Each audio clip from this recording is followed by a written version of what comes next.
1절에서 3절 제가 대표로 읽겠습니다. 나오미의 남편 엘리멜렉의 친족으로 유력한 자가 있으니 그의 이름은 보아스더라. 모압 여인 룻이 나오미에게 이르되 원하건대 내가 밭으로 가서 내가 누구에게 은혜를 입으면 그를 따라서 이삭을 줍겠나이다 하니 나오미가 그에게 이르되 내 따라 갈지어다 하매 룻이 가서 베는 자를 따라 밭에서 이삭을 주는데 우연히 엘리멜렉의 친족 보아스에게 속한 밭에 이르렀더라. 아멘. 자, 2절에 보니까 모압 여인 룻이 나오미에게 이르되 원하건대 내가 밭으로 가서 내가 누구에게 은혜를 입으면 뭐를 입는다고요? 은혜를 입으면 이게 굉장히 오늘 하나님이 주신 메시지의 오늘 주일 메시지 포인트가 이 구절입니다. 은혜를 입으면 지금 상황이 어떠냐? 딱 우리 구한말 조선시대 말의 상황에 빗대어 설명을 올리면 거지가 돼버렸습니다. 그래가지고 동양을 하러 간다라고 생각하면 돼요. 옛날에 서울에 수표교라는 다리가 있었습니다.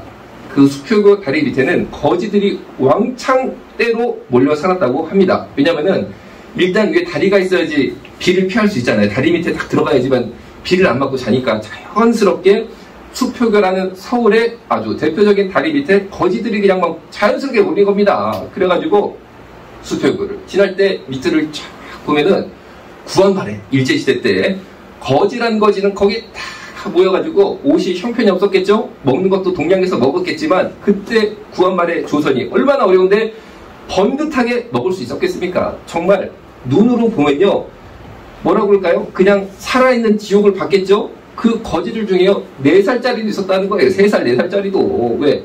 엄마 아빠가 없어졌으니까 어떡합니까? 그런데 애가 어떻게 거기를 알아가지고 이 갓난 애기 조금 아장아장 걷는 애들이 그 다리 밑으로 가가지고 거짓대에서 살았다고 합니다. 그러니까 얼마나 완전히 보면은 안타까운 풍경인데 그렇다고 도와주기도 쉽지 않고 왜? 다들 어려우니까 그런 아주 이 서울의 모습이 있었는데 거기에 딱 밑에서 보면요 지금 나오미랑 그리고 나오미의 며느리인 룻이 딱 수표교 다리 밑에 들어간 거랑 똑같게 상황이 되었다라는 것입니다. 왜? 다 망해가지고 한 푼도 손에 쥔 것 없이 고향으로 돌아가서 거지 생활을 하는데 마치 말씀드린 옛날에 조선 말에는 수표교 밑에 들어가면 자연스럽게 거지 삶을 사는 것처럼 동양으로 사는 거죠.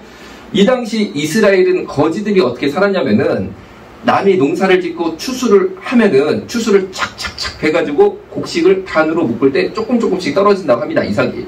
그거를 줍고 사는 게 거지였습니다. 그러니까 이삭을 주어서 산다. 그러면은 우리말로 하면 거지부다. 그리고 거렁뱅이란 말도 아시죠? 다 그거다라고 보시면 돼요. 그러니까 두 명이 거지가 돼버렸습니다.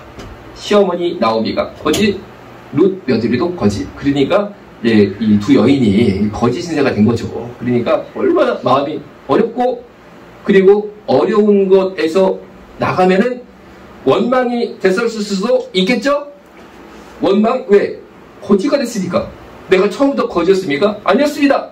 지난주에 말씀 올린 것처럼 이 나오미가 이 동네에서 유명한 부자였다는 거죠. 그런데 그 많던 재산 다 날리고 남편도 잃고 아들도 시리즈로 그냥 착착착 잃어버리고 거지가 돼가지고 이렇게 다리 밑에서 동양한 신세가 됐으니 원망, 분노 이런 게 있을 수도 있었겠죠? 자, 그러면 여러분 한번 우리의 대입을 해볼게요. 우리도 예를 들어서 그런 일이 없을 거라고 저는 기도를 하고 그렇게 믿습니다만 한번 우리가 상상적으로 생각을 해보는 거예요. 내가 거지가 됐다. 요새 거지들이 서울역에 가면은 있을까요? 예를 들어서 서울에 가면은 제가요 옛날에 전공의를 할 때 소아과를 배우려고 소아아동병원에 파견을 딱 보내거든요. 그러면 그 소아아동병원이요 이 서울역 뒤에 바로 있습니다. 왜 소아아동병원이냐면은 일제시대 때 소화년이라고 있었대요. 일본 사람들은 일본 왕의 연령에 따라서 연도를 말하잖아요. 소화년에 그 병원을 일본 사람들이 졌다고 합니다. 아동들을 위해서. 그래서 소아아동병원인데 아직까지 그 일본이 처음 만들었을 이름을 그대로 쓰고 있으니까 하여튼 서울에서는 옛날부터 대표적인 일제시대 때 있었던 그런 소아병원인 거죠. 그러니까 거기 공부하러 가는 거죠. 그러면요 일찍 출근을 하잖아요. 우리 전공의들은 아주 일찍 갑니다. 새벽에 일찍 딱 가면요 운전하고 가면요 그 소아아동병원이 옛날에 지은 병원이라 소아년에 줬으니까 그때 언제입니까? 주차할 데가 별로 없거든요. 그래가지고 대중교통을 이용을 하는 게 제일 편합니다. 주차할 데가 없으니까. 그러면은 지하철 타고 서울역까지 가가지고 딱 병원으로 쫙 들어가면요. 그때만 해도, 그때로 봤자 뭐 한 20년 전일까요? 그때만 해도요, 겨울에 새벽에 갈 때마다 한 명씩 꼭 노숙자분들이 죽어 있습니다. 얼어가지고. 여기 막 무슨 뭐, 이렇게 막 침 같은 거 있잖아요? 그 토사물 같은 거를, 이미 알코올 중독이 있으니까 다 이게, 이 노숙의 큰 원인이 알코올 중독입니다. 알코올 중독. 그래가지고, 술 먹고 뭐 토했다든지, 뭘 흘렸다든지 한 상태고요. 사람이 다 얼어가지고, 길에서 죽어 있어요. 서울역 뒤에서. 그러면요, 이제 다 죽어 있으니까, 그거를 이제 막, 어떻게 본 사람들 있겠죠? 그러면은 경찰도 왔겠죠? 그래가지고 그 어느 사람을요, 그냥 구경만 하고 있더라고요. 왜? 앰뷸런스라든지 뭐가 올 때까지 기다리는 거죠. 그렇죠? 그런데 그 신세가 지금 나오미하고 룻의 신세라는 거죠. 간밤에 얼어 죽어도 전혀 이상하지 않는 신세, 혹은 굶어 죽어도 전혀 이상하지 않은 데까지 떨어졌다라는 것인데, 제가 조금 이게 참 마음에, 좀 뭐라 그래, 마음이 좀, 막 이런데, 이게 상상적으로 말씀드리는 거예요. 내가 그랬다, 여러분들이 그랬다, 우리 가정이 그랬다, 내 아들이 그랬다, 내 딸이 그랬다. 한번 생각해보고 남의 얘기라고 생각하지 말고. 내가 소아동병원 뒤에서 거기 완전히 막 그 서울역 앞에는 번화하거든요. 멋지거든요. 서울역 뒤 가보세요. 가봐서 소아동병원 그 뒤 가봐. 완전히 응? 그래, 하여튼 그래. 이 그래 한마디 느낌이 오시죠? 앞이랑 완전 달라. 무슨 멕시코 같습니다. 앞에는 번화가인데 뒤에는 완전히 뭐 멕시코라니까. 내가 거기서 산단 말이에요. 길에서 지붕도 없이 영하 10도가 되면 이 겨울에 내가 죽어. 그런 신세야. 그렇다고 내가 거기 나만 그런 게 아니고 내 자식까지 그렇게 됐다고 생각을 해볼까요? 그러면 여러분들 마음속에 원망 같은 게 있을 수 있지 않았겠습니까? 그렇죠? 여러분, 지금 여러분들이 고난을 겪고 있으실 거라고 저는 생각을 합니다. 고난 없는 사람이 없겠습니까? 저도 겪을 일을 다 겪고 있지 않겠습니까? 현재 인간으로서 제가 동성애 반대운동 한다고 재판을 팍 하는 거예요. 저를 뭐 고소도 하고 뭐 막 합니다. 제가 평균 재판이 12개 이상입니다. 평균이 12개 넘어가니까 아예 세는 게 의미가 없어가지고 안 세고 있어요. 뭐 그러고 있다니까요. 남들은 재판 한 개만 해도 엄청 스트레스를 받는다고 그러는데 나는 뭐 스트레스를 받을 게 없어. 너무 많아가지고 뭐 대세에 지장이 없더구만 사는데 너무 많아지니까 뭐 한두 개 해야지 내가 신경을 쓰지. 그냥 다 주직에 맡겨버리는 거죠. 그냥 모르겠습니다. 주여 받아주옵소서 막 합니다. 그래도 어쨌든 간에 뭐 스트레스가 좀 있지 않겠습니까? 예를 들어서 그러면 제 나름대로 불평할 수도 있지 않겠어요? 나는 왜 이렇게 재판이 많어? 이거 맨날 나는 막 경찰서에서 오라가라 막 그러고 아주 제가 유명합니다. 경찰서 가면은 저 또 왔다고 유명합니다. 유명합니다 하면 하여튼 저보고 좀 그만 오라고 막 그러니까 막 유명합니다. 저 때문에 업무량이 많아졌대나? 하도 내가 많이 들어오니까 사건이 일주일에 한 번씩 갑니다. 일주일에 한 번씩. 그러니까 뭐 이 수사관님도 힘든 거죠. 나 때문에 하여튼 일이 많아지니까 그래가지고 저보고 제발 이사 좀 가래. 그래 주소지가 바뀌어야지 경찰서가 옮겨진다고 제발 이사 좀 가래. 아니 내가 집 있어야 이사를 가지. 집 있어야. 하여튼 그 정도 제가 하여튼 스트레스가 나름대로 있지 않겠습니까? 그렇죠? 여러분들도 질병의 스트레스, 질병의 고난, 혹은 물질적인 고난, 혹은 가정의 여러 가지 어려운 문제로 인한 고난이 있을 것이라고 저는 생각합니다. 왜? 고난 없는 인생이 없습니다. 고난 없는 인생이. 그런데 그 인생이 작으면은, 고난이 작으면 괜찮겠지만, 고난이 엄청나게 크다는 거죠. 저는 그렇게 생각합니다. 왜냐면요, 내가 진짜 너무너무 힘들 정도의 고난이 한 가지라도 없는 삶이 저는 없다라고 생각해요. 없다라고 생각합니다. 그러니까 다 있다라고 생각합니다. 그런데 오늘 나오미와 룻은 거지가 된 고난이 왔다는 거죠. 거지가 된 고난. 그런데 2절을 보니까 내가 누구에게 은혜를 입으면 그를 따라서 이삭을 죽겠나이다 라고 고백을 해요. 다시 제가 말씀드릴게요. 내가 누구에게 은혜를 입으면 그를 따라서 이삭을 죽겠나이다. 이 고백이 뭐냐? 시험에 가 며느리한테 말합니다. 얘야, 네가 동량을 나가야겠다. 네가 가가지고 밥그릇 하나 이렇게 해가지고 네가 동량을 해야 돼.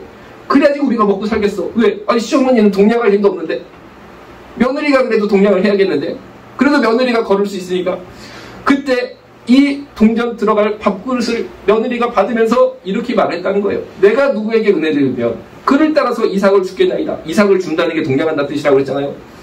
내가 누구에게 은혜를 입으면 그를 따라서 내가 동량을 하겠나이다. 이렇게 고백하는 겁니다. 여러분, 여러분이 이런 상황이 되면 내가 누구에게 은혜를 입으며 이 은혜란 말이 나올 수 있을까요?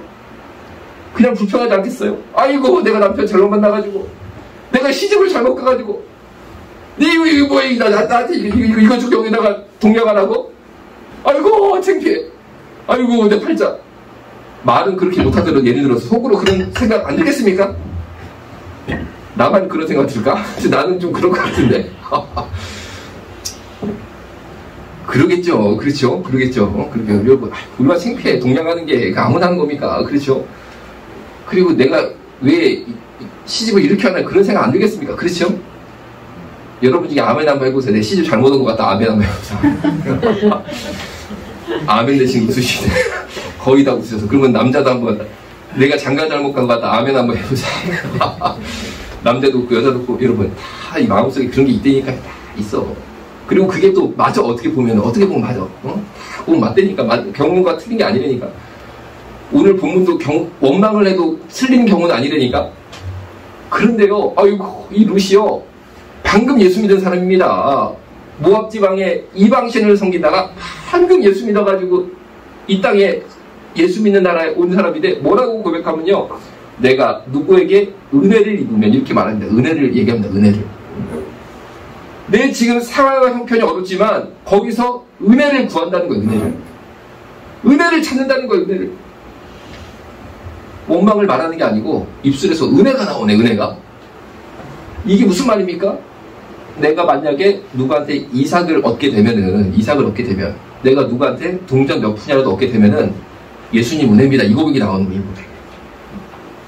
동냥할 수 있는 것도 은혜고 몇 푼 내가 내 손에 줄 수 있는 것도 은혜다. 중요한 말 하니까 옆에서 막 소리가 나네요. 강조라도. 지금 우리가 뭐 여기 공사하는 것 때문에 하고 있어요. 자, 여러분. 은혜를 고백하기를 주님의 이름으로 부탁을 드립니다. 아멘. 은혜를 고백해야 됩니다. 그러니까 어떻게 되냐면요. 이 은혜를 고백할 때 누가 들으셨겠습니까? 누가? 하나님이 들으셨습니다. 하나님이 들으셨습니다. 야, 네가 하나님의 은혜를 구하는구나. 네가 은혜를 바라는구나. 이삭을 주는 걸 은혜로 여기겠다고? 내가 저기 김집사 박장도 이삭 정도가 아니고 내가 100억 줬거든? 하도 달라고 그래가지고 그거 주면은 세계 선교한다고 그래가지고 100억 주니까 야! 선교한금 100만원 하더라. 100만원. 100만원 하더라. 그리고 다 자기 거라고 그러더라. 저기 김 목사 그렇게 자기 대형교회 담임 목사 되게 하면은 그냥 동성애 다 맞고 하나님에서 주기철 목사님처럼 죽으면 죽으리라 순교자로 나간다고 해서 내가 그거 믿고 응답해가지고 서울의 유명한 대형교회 담임 목사로 딱 올려놓으니까 야 동성애 반대운동 1도 안 하더라. 1도 안 해. 그거 있다가 공격받는다고 조금도 안 하더라. 하나님 난 그러실 것 같습니다. 하나님께서 이렇게 말씀하실 것 같으니까요. 나 다 속았다. 김장로, 박집사, 김 목사 다 믿음 좋은 줄 알고 내가 응답했다가 다 속았는데 그래? 너는 이삭 죽는 거 거지 동냥하는 거 그거 조금 받는 거 가지고도 하나님의 은혜로 여기겠다고? 미리 감사한다고? 얻어서 감사가 아니고 미리 감사하고 동냥을 나갔다는 겁니다. 미리 감사하고. 그걸 하나님께서 들으신다는 거죠. 하나님께서. 그러니까 하나님께서 어떻게 응답하겠습니까? 그러면 진짜 하나님께서 우리를 사랑하시는 그 사랑의 하나님이신데 그래 내가 응답하겠다. 너 동양 생활 잘 되도록 거지계에서 1등 찍게 내가 도와줄게. 이러시겠어요? 너 거지계에서 내가 아주 1등으로 만들어줄게. 그러시겠습니까?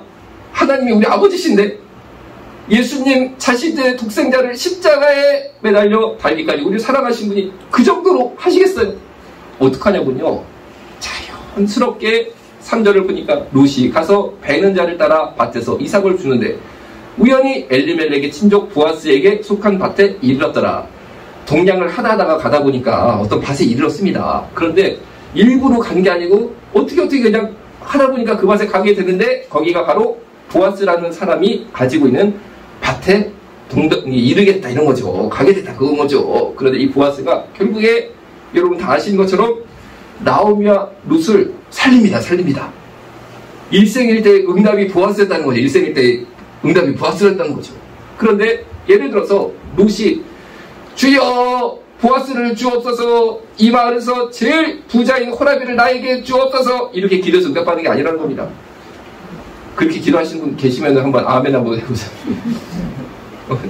우리 동네 제일 부자인 헐아버지, 김씨 할아버지가 있는데 주여 주옵소서 이렇게 기도하는 분 계시면 한번 아멘 해보세요. 아니, 그럴 수도 있습니다. 여러 가지 상황이 좀 복잡하게 이렇게 또 되고, 그분이 또 인품이 훌륭하면 또 그런 마음을 가질 수 있다고 저는 생각해요. 그런데 진짜 뭐가 잘 되려면 거죠. 잘 되려면은 룻은 보니까 보아스를 기도 제목으로 기도하지 않았고 뭐를 기도했냐면요, 내가 처한 나의 현실, 동냥해야 되는 현실, 이삭을 주셔야 되는 현실 속에서 은혜를 구했다는 거죠. 다시요, 보세요. 내가 이거는 이런 현실이 있는데, 어려움이 있는데, 고난이 있는데 이거를 벗어나야 되잖아요. 그렇죠? 벗어나려면은 잘 내가 인간적으로 생각하면은 아주 부자 호라비를 만나면 다 될 것 같거든요. 그러면은 한 방에 다 해결한단 말이에요. 한 방에. 그런데 그거를 기도 안 했다는 거예요. 그 은혜를 구한 게 아니라는 거예요. 어떤 은혜를 구하냐면요, 당장 내가 동냥을 해야 되잖아요. 그렇죠? 먹고 살려면 요거밖에 방법이 없단 말이에요. 이삭을 주셔야 된단 말이에요. 거기에 주의 은혜를 미리 구하고 감사함을 가졌다는 거죠. 무슨 말이냐, 여러분, 내가 요거 한 방이면 될 것 같은데 싶은 거 있잖아요. 이거 한 방만 내한테 딱 세상 말로 하면 터진다고 그럴까? 그러면 될 것 같은데, 예를 들면 로또 같은 거, 그거 기도한다고 응답이 되는 게 아니라는 겁니다. 여러분, 제가 아직까지 대한민국 모든 교회 중에 로또 당첨받아서 성전 지었다는 교회를 하나도 못 들어봤습니다. 왜일까요? 로또 당첨받아가지고 100억 벌으면은 그거로 성전 올리면 좋잖아요. 그런데 그게 왜 안 될까요?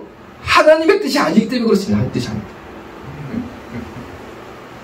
그러니까 보아스라는 사람을 내가 인간적으로 확 기도해가지고 붙잡아가지고 내 신세를 털어버려야지, 이게 하나님 원하시는 기도가 아니었고, 하나님이 원하시는 기도는 뭐냐면요, 동양 생활을 목전에 둔 이 가정이 감사하고 은혜를 구한 것.